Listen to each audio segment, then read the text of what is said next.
မင်္ဂလာပါ Tech Blog ဘာမှပြန်လဲကြိုဆိုလိုက်ပါလေအခုတစ်ခေါက်မှာတော့ YouTube ကနေပတ်စံရှာမဲ့မိတ်ဆွေများအတွက်မရှိမဖြစ်လိုအပ်တဲ့ YouTube Channel ဖွင့်နည်းလေးတင်ဆက်ပေးလိုက်ပါတယ်ခင်ဗျာ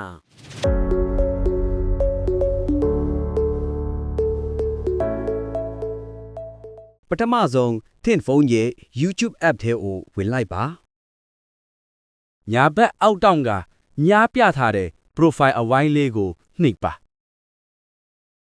ညားပြထားတဲ့ Create a Channel ကိုဆက်နှိပ်ပါ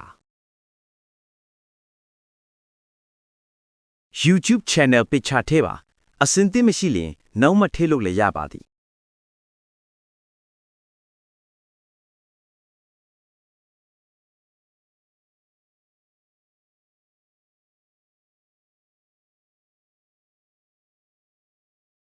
မိမိ channel နဲ့သက်ဆိုင်သည့်နာမည်အသစ်ထားပေးပါ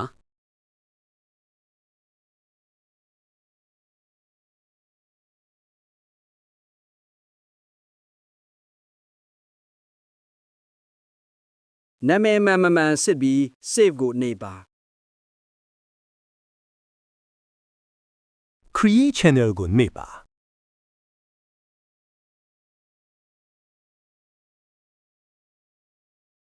ညားပြထားတဲ့ Edit Button ကိုနှိပ်ပါ YouTube banner ပုံထည့်သွင်းတော့နီ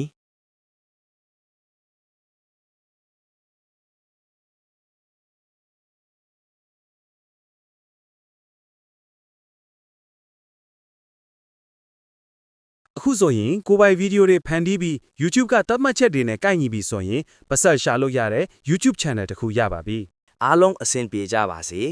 နားမလဲတာရှိရင်လေ comment မှာခြံခဲ့ပြီးမြင်များနိုင်ပါလေခင်ဗျာ